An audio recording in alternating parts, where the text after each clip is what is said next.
Bonjour à tous. Alors moi je m'appelle Nathan et j'ai 22 ans. Alors avant de commencer ce témoignage, je voulais préciser que je ne suis pas là pour donner une leçon de souffrance. Ah, sorry. Alors avant de commencer ce témoignage, je veux préciser que je ne suis pas là pour donner une leçon de souffrance au Rwanda.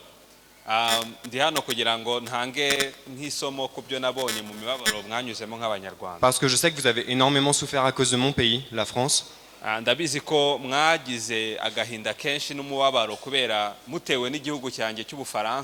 Mais je veux surtout témoigner de la grâce et de l'amour immérité de Dieu. Alors, je suis né dans une famille de 4 enfants. Mes parents étaient très aimants.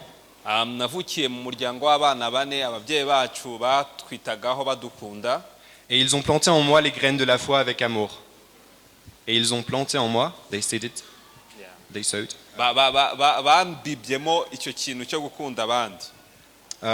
Mais entre l'âge de 6 et 10 ans,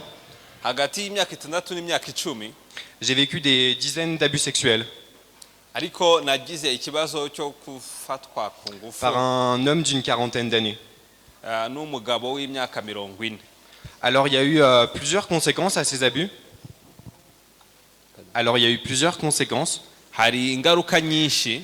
La première d'entre toutes, ça a été le rejet. J'étais tellement différent de mes frères et sœurs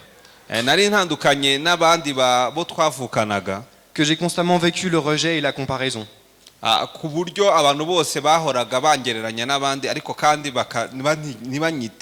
Ils étaient tout ce que j'aurais dû être. Ils étaient tout ce que moi je devais être. Ensuite, j'ai vécu le rejet des autres enfants au collège.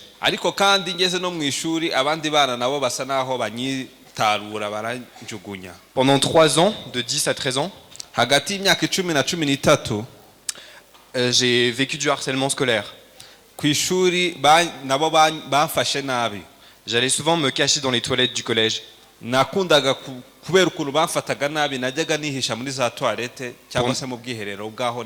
pour ne pas être vu seul et pour ne pas être la cible des moqueries.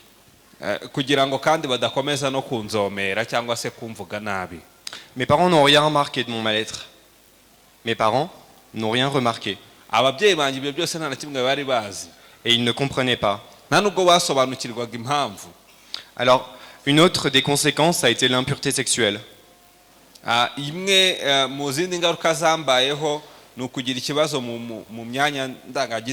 J'ai vécu un trouble complet dans mon identité.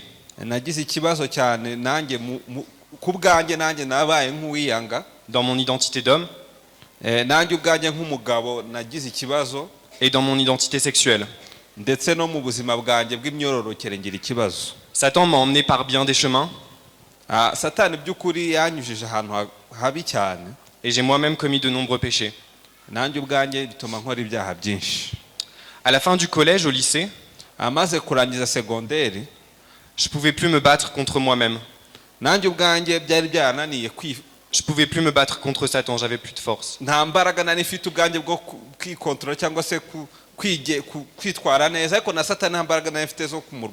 Alors j'ai accepté la puissance du péché tout en étant conscient que Dieu était là. Et je ne l'appelais seulement que quand tout allait mal.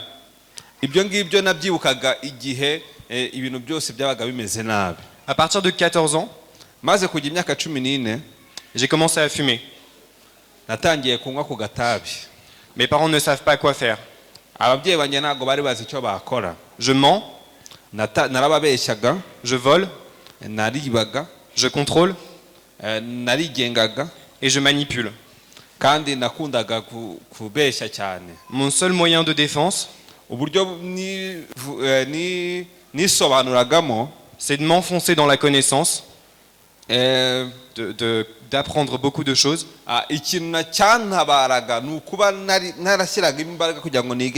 Pour écraser les autres par mon intelligence. Et ça marche. kandi byaramfashije koko naratsindaga.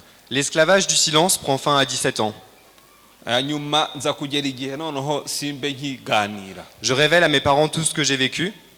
Hanyuma maze imyaka 17 nibwo nafungutse mbwira ababyeyi banjye ubuzima nagiye mbaho. Et spirituellement, je vis une première délivrance. Hanyuma mu buryo bw'umwuka nibwo nasengewe ndabohoka. Tout ça sans le savoir. Ibyo byose. Alors à la fin du lycée commence la liberté humaine. Iyo umuntu arangiye secondaire nibwo umuntu atangira gusa naho yigenga. La drogue. Nibwo atangira noneho kujya no mu biyobyabwenge. Les boîtes de nuit et l'alcool tous les week-ends, voire tous les jours de la semaine. Kujya mu tubyiniro, kujya mu nzoga. La séduction. Kujya mu bakobwa. La pornographie. Kujya muri za pornographie. Mes amis sont des drogués. Inshuti zanjye zanywaga ibiyobyabwenge. Certaines des prostituées. Abandi bamwe bari indaya. Mais avant d'être des pécheurs, ariko mbere yuko baba abanyabyaha, ce sont surtout des gens brisés comme moi. Bari abantu nabo bahuye n'ibikomere nk'ibyo nanjye nagiye ncamo.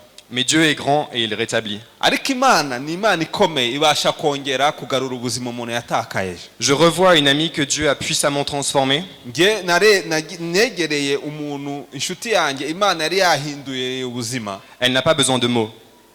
Icyo gihe Seulement qui elle est un témoignage. Uburyo ntago nari nkeneye kasobanura ibintu byinshi kuko kumureba gusa byari ubuhamya ndebye uryo Imana yahinduye ubuzima bwe. Et la grâce de Dieu m'appelle. Nanjye noneho ubuntu bw'Imana bwangezeho. J'ai entendu toute ma vie parler de l'amour de Dieu. Ubuzima bwanjye bwose bambwiraga iby'urukundo rw'Imana. À tel point qu'il ne veut plus rien dire. Ku buryo nari nkeneye ko bambwira ibintu byinshi. Jésus est tout doux, gentil, mais impuissant. Ariko kuri njyewe nubwo bambwiraga ibintu by'Imana numvaga Yesu ari umuntu mwiza ariko nta mbaraga afite. Il ne peut rien pour moi et il me juge. Hanyuma numvaga nta kintu yashobora gukora ku buzima bwanjye kandi numvaga ancira urubanza. C'est ce qu'on m'a toujours renvoyé. Kuko ni ibyo ngibyo bakundaga kumbwira bigatuma nizera Yesu muri ubwo. Mais la vérité est rétablie. Ariko ukuri nyako Dieu se révèle à moi. Nuko Imana nanjye ubwanjye yanyishyure ku giti cyanjye. Jésus est puissant pour sauver. Hanyuma musobanukirwa ko Yesu afite imbaraga zo kuba nanjye yankiza. Lui qui est grand, we ni umuntu ukomeye, il s'est abaissé pour moi. Yaranyiyeretse. Et il devient alors mon Seigneur et Sauveur. Hanyuma nibwo nakira Yesu Kristo nk'umwami n'umukiza. Dieu répare chacune des parties brisées de ma vie. Hanyuma Yesu afata igice cyose cy'ubuzima bwanjye cyangiritse. Le rejet, uburyo nari naratawe, l'abandon, uburyo nari niyumvaga njyenyine, ma sexualité, uburyo nagize ibibazo mu myororokere, mon identité. n'uburyo numvaga narisuzuguraga. Et Dieu me libère de la cigarette après 6 ans d'addiction. Hanyuma Imana irambohora imyaka 6 nari maze nywa gatabi, Imana nabwo irambohora ndeka itabi. Et peut-être que vous vous demandez où Dieu était pendant que j'étais abusé. Hanyuma mushaka kuba mutekereza byagenze biti gihe wafatwaga ku ngufu. Peut-être que vous vous demandez où il était quand on vous faisait du mal. Hanyuma mushaka kwibaza byagenze biti ubwo bubabare wagize. Voilà ce que Dieu m'a fait comprendre. Ariko Imana yansobanuriye impamvu. Il n'était pas absent et il n'est pas l'auteur du mal. Hanyuma yansobanuriye ko muri ibyo bihe byose naciyemo bigoye ntago bivuze ko itari hari kandi nta nubwo bivuze ko ariyo yabiteye. Dieu n'a pas initié le péché. Ntabwo Imana ariyo yateje icyaha. Satan l'a proposé et l'homme l'a choisi. Ahubwo Satani niwe utera abantu gukora ibyaha, abantu nabo bagahitamo gukora ibyaha. Mais Jésus était présent du début à la fin. Ariko Yesu yari ahari kuva bitangiye kugera birangiye. Quand j'étais brisé, il se tenait à mes côtés. Igihe nahuraga n'izo ngorane Yesu yari ahari. Sur la croix, il portait mes blessures. Kandi ku musaraba yari yikoreye ibikomere byanjye. Il portait aussi mes péchés. Kandi no ku musaraba yikoreye ibyaha byanjye. Pour pas que je n'ai à emporter les conséquences. Pour pas que je n'ai à emporter les conséquences. Kubera ibyo ngibyo ingaruka zabyo nizera ko Imana ibasha kuzikuraho. Il a souffert pour mes péchés. Kuko Yesu yababajwe kubera ibyaha byanjye. Alors qu'il ne me devait rien. Kugira ngo njyewe mbohoke. Voilà pour moi quelle est l'image de la grâce. Kuri njyewe ubwo n'ubuntu bukomeye Yesu yangiriye. J'étais un cadavre au bord du chemin. Njyewe nameze nk'umurambo. Un chemin jonché de cadavres. Nari meze nk'umurambo muri urwo rugendo. J'étais mort. Nari mpfuye. Et Christ s'est arrêté. Ariko Yesu yaraje muri iyo nzira nari ndimo mpfuye. Le roi des rois s'est arrêté pour moi. hanyuma umwami w'abami yarahagaze Et il s'est arrêté pour vous kugira ngo namwe abashe kubakiza alors qu'on ne le méritait pas. nubwo twe tutari tubikwiriye. Je veux vous dire qu'il est aussi plus facile de voir les péchés Biroroshye kubona icyaha qu'on a commis contre vous biroroshye kubona icyaha wagiriwe que ceux que vous avez volontairement fait et que j'ai volontairement fait. kuruta wowe kubona ibyaha wowe wakoze wowe ubwawe ubishaka. Quand on regarde un cadavre, Igihe urebye umuntu umeze nk'umurambo on voit plus facilement ses blessures externes, ubona byoroshye ibisebe muriho. le péché qui a été commis contre nous. Ibyaha byadukorewe biroroshye kubibona ariko ibyo twakoze bitugora kubibona. Mais on voit pas bien les vers qui rongent la chair. Ariko ahanini iyo ubonye umurambo ubona ibisebe ariko ntushobora kubona inyo ziri muri uwo murambo. Et ça, c'est notre péché qui ronge notre âme. Nuvuga ngo izo nyo ni nk'ibyaha biba biri mu mitima yacu igihe tutarakizwa. Être pardonné, c'est changer de manière de vivre. Kubabarirwa rero bisaba ngo uhindure ubuzima bwo kubaho. Mais pardonner, Ariko kubabarira c'est être guéri dans notre âme. ni ugukira igikomere cyo mu mutima wawe. Là où le péché a abondé, Aho ibyaha byabaye byinshi la grâce a surabondé. ubuntu nabwo bwabaye bwinshi. La Bible dit Bibiliya iravuga ngo que c'est lui qui fait naître la foi et qui la rend parfaite. But in English, the English version is, he is the author and finisher of our faith. mu cyongereza baravuga ngo ni mu baheburayo ngo niwe banze ryo kwizerwa. Dieu est l'auteur de ta vie, Imana niyo yaremye ubuzima bwawe à condition que tu choisisses de lui donner la plume. ariko ugomba gufata icyemezo cyo kubuha Imana. Et comme un conte, and like a fairy tale, et comme un conte, comme une histoire, Wenda reka nk'inkuru wenda la fin, inkuru iyo inkuru ivuzwe Et une irangira est une promesse de paix. inkuru irangira Imana iduha amasezerano yo kuduha amahoro. Elle s'appelle Jésus-Christ. Ayo mahoro ni Yesu Kristo. Et parce que la mesure de grâce que nous avons reçue est infiniment grande, Kubera ko ubuntu twahawe ari bunini cyane ari bwagutse cyane bwuzuye, nous pouvons prier pour toutes les personnes qui nous ont blessés dushobora no gusengera ku bantu bose badukomerekeje et les remettre à l'amour de Dieu. hanyuma abo ngabo nabo tukabaha urukundo rw'Imana kuko Imana nayo ibasha Et si vous me le permettez, kandi nimba munyemereye j'aimerais être un témoin de ça ngewe shobora kuba umuhamya w'ibyo. et j'aimerais prier. Ndashaka ko gusenga. Seigneur, je te remercie pour tous ces moments Mana ndagushimiye kubw'ibyo bihe byose où tu étais là dans ma vie sans que je m'en aperçoive.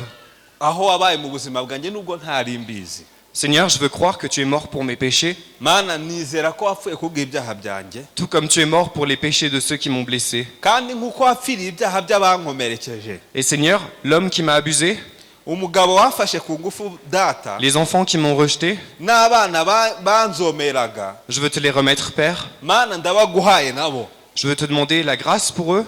Ndasaba ngo ubuntu bw'Imana bube kuri bo. Je veux te demander de les aimer. Ndasenze kugira ngo ubakunde Et je veux les emmener à tes pieds kandi mbazanye ku birenge byawe data afin qu'ils puissent être sauvés. kugira ngo nabo bakizwe. Amen. Amen, amen, amen, amen.